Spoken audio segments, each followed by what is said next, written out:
Welcome to the first episode of LevelUp Academy's course, Unpacking Apple's Privacy Changes Following the Release of iOS 14. A quick disclaimer, everything we recommend is purely suggestive and reflects ironSource's opinion only. So iOS 14, why should you care? Well, running and optimizing UA campaigns targeting Apple users is going to look very different now. Apple users represent over half the smartphone users in the US and 27% globally. They also spend more than Android users, about 2.5 times more according to AppsFlyer. So to capture this traffic and run efficient campaigns, it's important to know how to do UA in new privacy era.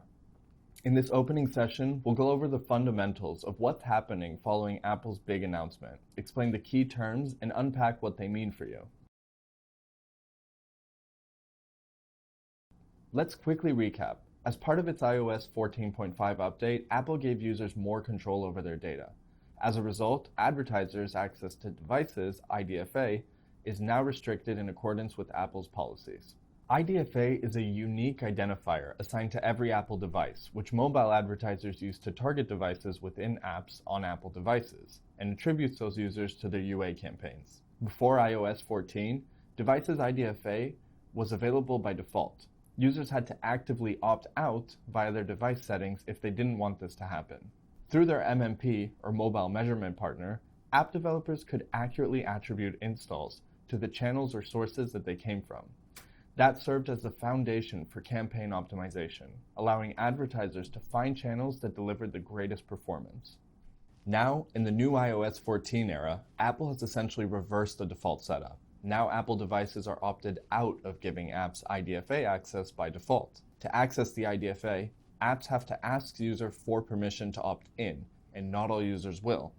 This limits advertisers' ability to understand which channels their installs are coming from, track post-install actions, and in turn, optimize campaigns.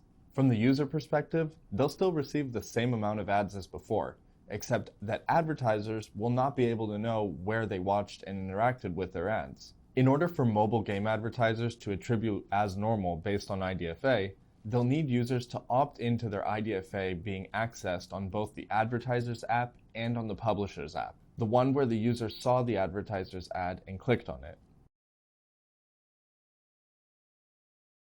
Now let's go through some of the key terms you need to know when it comes to advertising your game on Apple devices today. Attribution is the business of linking users you've acquired to the channel or source they came from, in addition to tracking whatever actions they took after they installed. By analyzing that engagement, attribution companies, which you might know as MMPs, could tell you which channels were providing the most valuable users. Open access to IDFA was key to MMPs as it helped them attribute users and gain granular insights. With less access to the IDFA of users, attribution is going to become more complex. There's a few reasons for that, which we'll dive into soon. We've got a whole Academy course on attribution for you to check out too.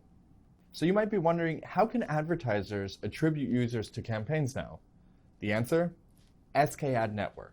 SKAdNetwork sends anonymized install or post-install information to the specific ad network which drove the install. SKAdNetwork has two useful functionalities for attributing installs: the source app ID, which is the app the ad was in, as well as the conversion values to track post-install events. Conversion values are the secret sauce for succeeding as a mobile advertiser on iOS 14, so listen up. A conversion value is a field that sits within the SKAdNetwork mechanism, and is a method for mobile advertisers to measure the value of users they acquire according to their post-install actions, meaning it's the only way advertisers can determine the quality of a user in the new era. Advertisers control the different conversion values you can make, up to 64 variations, for the whole title, across all networks. Some examples of variations would be user reaches level 10, or user purchases a $2.99 IAP, or users generate 5 cents in ad revenue. You'll need to map your conversion values in order of what's most valuable to your game. Number 0 will be the install itself, and conversion value 63 will be your most valuable in-game milestone. Now, how do conversion values work with SKAdNetwork? SKAdNetwork sends a postback to the ad network responsible for the install and to the respective advertiser. Only the highest engagement will be sent via a postback. So even if your user completes your top 5 conversion values, you'll only get visibility to see the last one. There's a whole strategy revolving around conversion values, which you need to spend time building for your game. You'll need to map out and rank the most relevant post-install milestones to your specific game. We'll explain the best strategy for this in a later session.